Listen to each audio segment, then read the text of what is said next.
Hey everyone, it's Clint. Welcome to Sweetcast, and I want to talk about. Yeah, I'm late to the party. I'll admit it. On the Dan Slott documentary episode on Disney Plus, it was the what it's called 616. I keep wanting to call it 313, but that's Detroit's area code. I think it was 616. So Dan Slott was on there. You probably saw many of the videos, possibly, and it was sort of a reality TV show take on what it is to be Dan Slott and making a comic book. The big thing in there that everyone was so upset about, people are harping on, is that Dan Slott sometimes, and we don't know how much or how little, but he doesn't always write all of the dialogue, which is crazy because if you're writing it Marvel method as it is, that means basically you're writing an outline. You're writing an outline and that is it. Then your name is on the book first. Your name's first on the book. So I totally understand why there's some heartburn over this. It's strange to me, and I don't see how that makes for a good representation of the Marvel method. I get that, when the Marvel method was created, Stan Lee was trying to do a lot of writing and to make it easy on himself and, write an outline, come back later, write the dialogue. And it would make sense. Clearly it worked. How many books have been written in that style? It worked for Stan Lee. Okay. There's a reason why Marvel method doesn't always work. It really depends on the creative team. It really depends on the artist, frankly.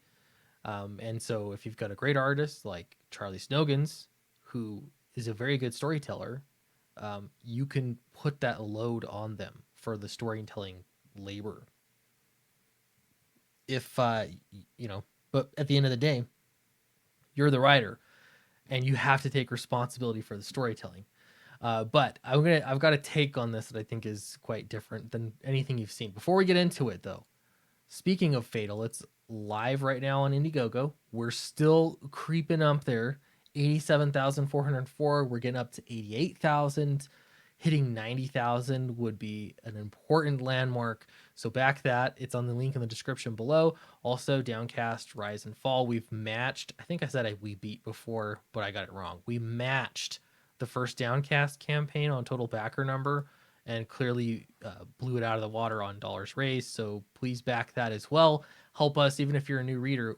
I'm working on Downcast 3, the third installment. We're going to be in 20 pages into the book. So check that out. All right. So Dan Slott is talking a little bit about ghostwriters versus having a credited writer on the book that's a co-writer. Okay. Here's the big difference, really. You know how when Mark Waid is speaking on a panel and he's talking to regular people, I'm doing air quotes here, regular people, he's not talking to comic book fans. Then he'll call comic book stories tights and capes, the tights and capes stories. And they sort of look at it like you would as if you're a teenager and you're kind of embarrassed of your mom or something, or like a younger sibling. You're embarrassed in front of this one group of friends. And so you kind of try to downplay, the important people to you, your family, you kind of try to downplay them to look cool in front of the cool kids. That's exactly what Mark Waid has done, and on many occasions, by calling comic books the tights and capes. He'll sort of use that kind of angle. Like, it's not that important. It's very silly storytelling. Okay. At the same time, Dan Slott will be in documentary, reality TV version documentary episode on Disney Plus, and he will downplay the making of comics like it is unimportant, silly kids medium because it's meant for Disney Plus. It's not meant for comic book fans. It's meant for people that are, maybe indifferent or entirely new to the concept of comics anyway.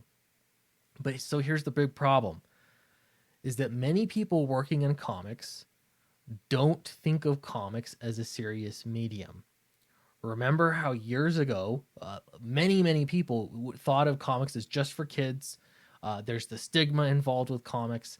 I'm telling you, a lot of people working in comics now in very big positions, Dan Slott is one of them, don't view what they're doing as at all important. They don't care. They think that comics are a silly medium and they deserve a little bit of effort because it's such a disposable medium. They have that kind of mindset even today. So here's the thing, you don't want to work for Marvel or DC. You don't want to work in mainstream comics because this is how they view comics. If you talk to somebody that's working in independent comics, you're going to get a very different attitude about how they think about comics. And I'm going to go out on a limb here, and I think deep down Dan Slott loves comics enough that he does care about stories in general. I think he's just lazy. I think that's what it comes down to. But when he's in front of the cool kids, he's going to pretend like it's a silly medium. He's going to grant them that. He knows that's the expectation. Okay. Uh, you are rewarded in comics if you take comics, the medium, seriously. If you, it's the same in film and television. If you're going to do a remake of something and you make it silly, or a film adaptation of a book or a comic or something, remember in comics how, when they first started doing adaptations for film of comic books, they didn't take it very seriously. And that is what rubbed people the wrong way. It was obnoxious and they never stood up. Once they seemed to take it seriously, like serious stories and serious storytelling, that's when everybody seemed to care about comic book characters in film. The same applies in comics. So if you're interested in creators that care about stories in comics, they care about the medium and they take it seriously, look to indie comics. There are a lot of people that care very much about how their books are put together and how they're portrayed. Uh, what I'm saying is, this attitude that Marvel is portraying does not represent all of the medium. That's basically what it comes down to. Now I'm embarrassed. Marvel, you embarrassed me.